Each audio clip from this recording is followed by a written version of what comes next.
All right now we want to get you outside to talk about what we can expect tomorrow. Big changes on the way. A lot of wind at the very least, guys. We'll have to wait and see if some of these storms become a little bit stronger during the afternoon. It all depends on sunlight and heating and the timing of that front. We're going to break it all down for you guys right now. Let me take you back outside and show you that 12-hour forecast there for Orlando. Again, yellow impact icons settling on in from late morning on into mid-afternoon, 4 or 5, maybe even 6 o'clock. Again, the peak of the gusty winds in the metro area is probably closer to 2 to 3, a little bit sooner north and west, a little bit later south and east. Now, we've been telling you this all day. The Storms Prediction Center has put yellow, level 2 out of 5, north and west of town, and a level 1 south and east. We're of the belief that we think this probably is closer to being really all green, and that's why we didn't go with the first warning weather day. We went with an impact day, which is a step lower than in the intensity there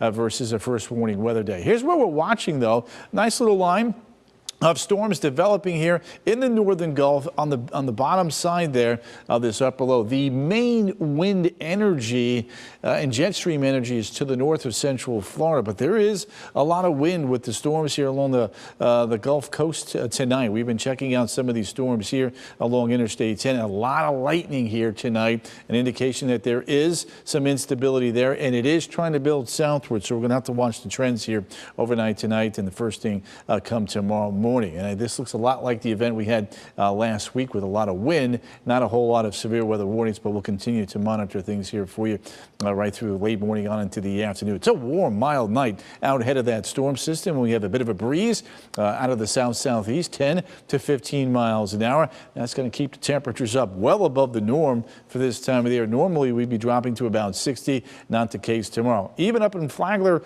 Beach here. Afternoon highs, low 80s, a ton of wind. And again, 1 or 2 of those storms could become severe just because of that wind component. Now, a subtle change tonight, as you can see through 11 o'clock, our Futurecast model a little bit weaker. And then it gets going by the afternoon, as does the HRR, the HRR is what we like to call it. But the Futurecast graph model a little bit quicker than the HRR. So a little subtle difference there we're seeing tonight, and we'll be watching the trends. We'd love for any active weather to get out of here sooner rather than later. And that's the point we're trying to make there. So again, for me, the wind, that's going to be the biggie for me tomorrow. I'm not too worried about hail. We'll watch the tornado threat along the west coast and no flooding rains with things moving along fairly quickly. Winds tomorrow, we have advisories up. Gusts could be over 40 miles an hour in any afternoon thunderstorm. In fact, look at the wind gust here, 130.